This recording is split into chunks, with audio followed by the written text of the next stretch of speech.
ধর্ম যার যার, বড় মা কিন্তু সবার। মা সব সন্তানদের সমান চোখে দেখে, আমরা তো সবাই জানি।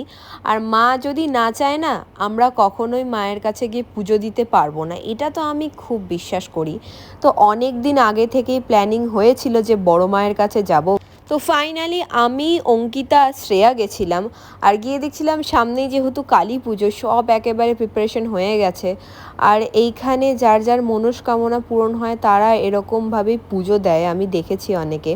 তো তারপরে ঘাটে গেছিলাম। আর আমাকে তো নিয়ে যাওয়া হয় ছবি তোলার জন্য বেসিক্যালি, ঠিক আছে। আমি, অঙ্কিতার আর শ্রেয়ার মনে হয় এক গাদা ছবি তুলে দিয়েছি।